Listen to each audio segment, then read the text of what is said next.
Uma reencarnação, você é filho de uma mãe, depois é filho de outra mãe.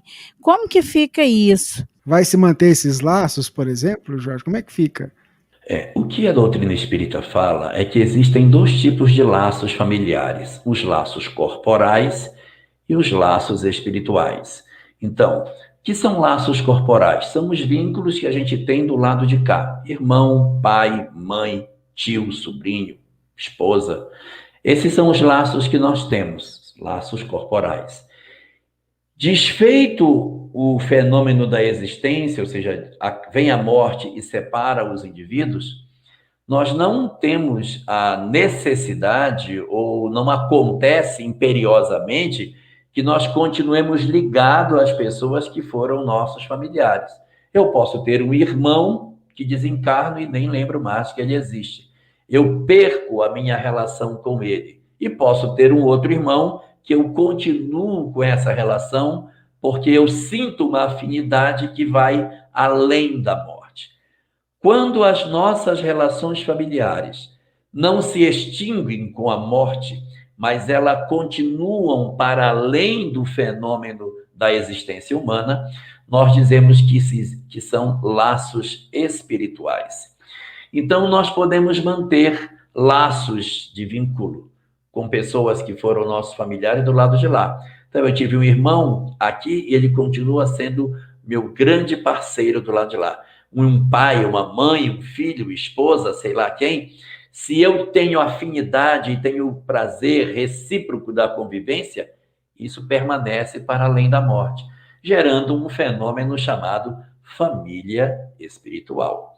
A nossa família espiritual, portanto, ela é muito mais numerosa do que a nossa família terrestre. Porque aqui eu só tenho como família corporal ou como família aqueles que estão mais perto de mim. Meu pai, minha mãe, meus irmãos, meus filhos, minha esposa, netos, sobrinhos, sei lá, mas é aquele grupo pequeno. Agora pense quantas e quantas famílias já tivemos no passado. Esses elementos que estão hoje conosco, eles se repetem. Filhos podem retornar, mãe, pai, há uma certa tendência de repetição. Então não é assim, se eu tive 10 encarnações, eu tive 10 mães. Não. Eu posso ter tido umas 3 mães, 2, 4, sei lá. Por quê? Porque há uma tendência de repetição dessas experiências. E aí pode ocorrer também alterações nas posições. Hoje eu tenho um filho, amanhã ele pode ser meu irmão. Nós dois podemos ser filhos de um outro, quer dizer, os laços tendem a se repetir. E o que vai determinar essa permanência é a afinidade que a gente tem pelas pessoas. Na medida em que o tempo vai passando, essas famílias vão crescendo. E tentando responder de maneira mais objetiva a sua pergunta, que você pergunta, e a mãe, como é que fica? A mãe, se ela nos ama, nós vamos ter do lado de lá uma quantidade maior de mulheres que nos amam, espíritos, na verdade, que nos amam como se fôssemos filhos deles. Então a gente vai ter um amor de mãe derramado por várias pessoas diferentes sobre nós. Ah, mas não é estranho? Mas a gente tem isso. Nós temos avó, nós temos mãe que tem uma relação de maternidade conosco, uma madrinha, uma tia. Então é essa experiência que a gente sente. E como são espíritos afins, não há ciúme de sentimento.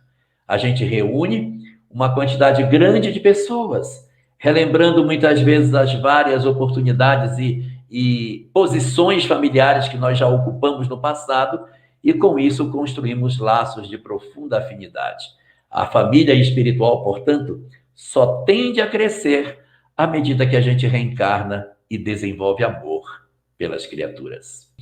Amigos também podem se converter na família espiritual. Não é só parente, tá? Amigos que a gente gosta muito, elege como amigos do peito, eles têm uma tendência de ficarem vinculados à nossa família espiritual também.